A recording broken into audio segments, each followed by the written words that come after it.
Hi, welcome to another edition of the Olympic Moment. My name is Aidi Uyo. It is one of the most iconic images of the 20th century.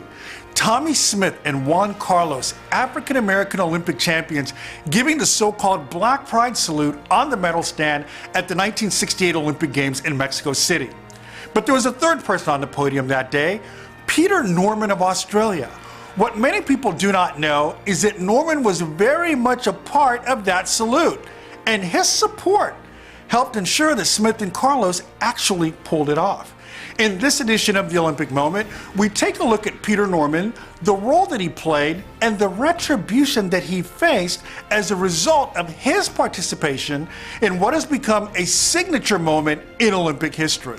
But first, some context. Smith and Carlos were part of a movement called the Olympic Project for Human Rights, an organization which encouraged black athletes on the 1968 United States Olympic team to use the Mexico City Games as a platform for calling attention to injustices against people of color around the world. Included in their 6-point manifesto was the curtailment of sporting links with apartheid South Africa and the restoration of Muhammad Ali as the legitimate heavyweight champion of the world. Following the finals of the men's 200-meter race, in which Smith won gold and Carlos the bronze, the pair approached the silver medalist, Norman, and confided in him of their plans for a silent protest. Norman replied, and I quote, "I'll stand with you." As Smith and Carlos left the holding area for the medal ceremony, Carlos discovered that he forgot his gloves back at the athletes' village. It was Norman who suggested that Smith give Carlos one of his gloves, which is why in the image you see Smith raising a right fist and Carlos a left fist.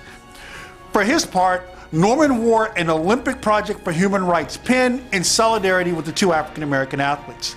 The Australian Olympic Committee promptly suspended Norman for 2 years for the role he played in the silent protest, and he was literally criminalized when he got back home.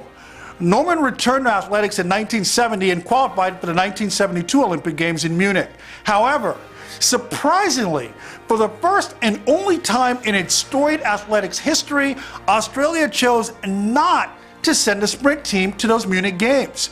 No satisfactory explanation was ever given. Peter Norman died in 2006 at the age of 64. The United States Track and Field Association declared October 9th Peter Norman Day, the only time it has bestowed the honor on a foreign athlete. Both Tommie Smith and Juan Carlos were pallbearers at the funeral and delivered eulogies. According to Carlos, Norman deserved to be as well known as Steve Irwin, the late crocodile hunter. And I quote, "Go and tell your children the story of Peter Norman," close quote, said Carlos. Posthumously, the Australian Parliament passed a motion formally apologizing to Peter Norman and his family for the way he was treated in the years following the 1968 Games. Norman, the forgotten man on the podium, was every bit as part of the human rights campaign as the two men whose gesture we will never forget.